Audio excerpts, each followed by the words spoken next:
Village express news चॅनलवर तुमचे सहर्ष स्वागत आहे. धन्यवाद. तर आपला आजचा मेन मुद्दा आहे आपल्या देशाचा मुद्दा, विशेषतः म्हणजे आपले सोनम वांगचुक सर आहे.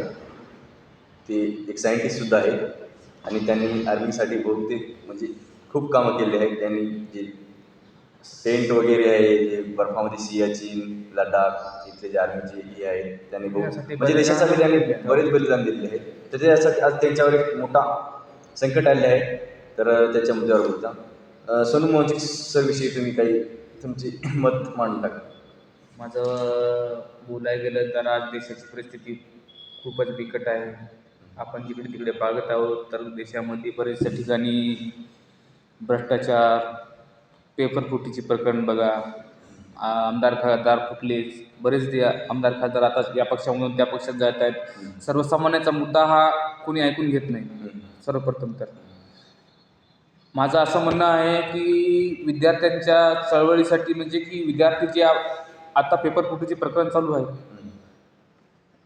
त्या प्रकरणामध्ये सोनम वांगचुकजी आज जवळपास 17 दिवसापासून जंतर मंतर दिल्ली येथे त्यांनी जे अमरण उपोषणासाठी बसलेली आहे, यांच्या समरणात अनेक विद्यार्थी संघटना आक्रमक झाल्या पाहिजेत.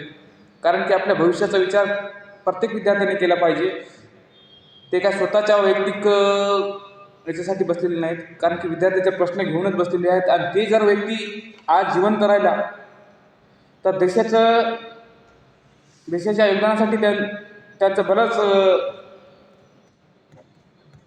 चांगलं आहे.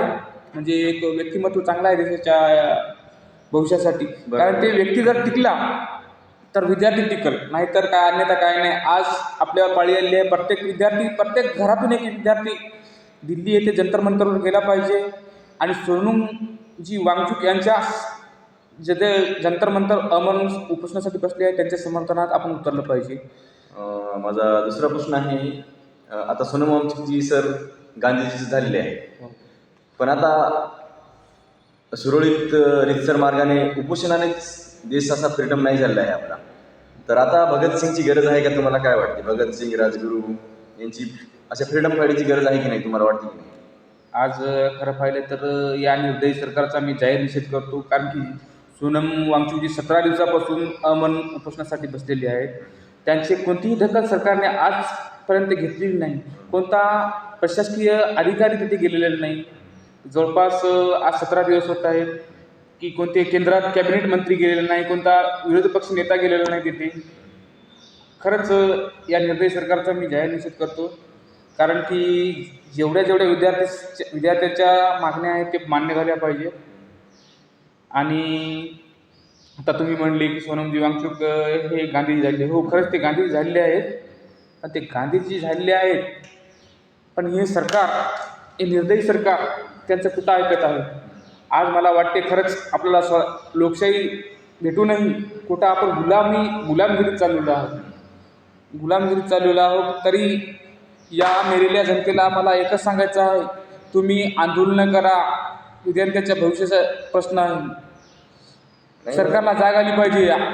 नाही, भगतसिंग उतरायला पाहिजे का रस्त्यावर? आता 100% भगतसिंग झाले पाहिजे, मंगल पांडे झाले पाहिजे आणि या सरकार विरोधात उद्रेक झाला पाहिजे विद्यार्थ्यांचा.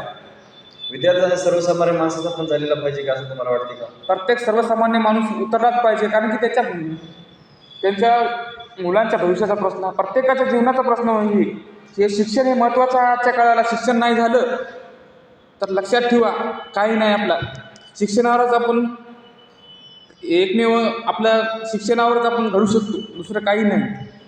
बरं, आता हे एवढे आमदार खासदार फुटत आहेत, कोट्यावधीचा स्कॅम करत आहेत, एकूण कर्ज, पण हे तुम्हाला वाटत नाही का हे इंग्रज सरकार, गांधी सरकार आहे?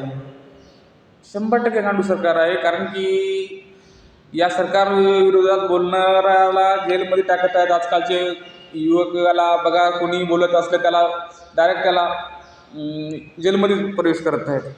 आताच मागेच एक कायदा केलेला आहे आपल्या महाराष्ट्रामध्येच. कोणता त्या कायद्याचं नाव बघा, त्याचं नाव बघा, काय जवळपास नाही सर,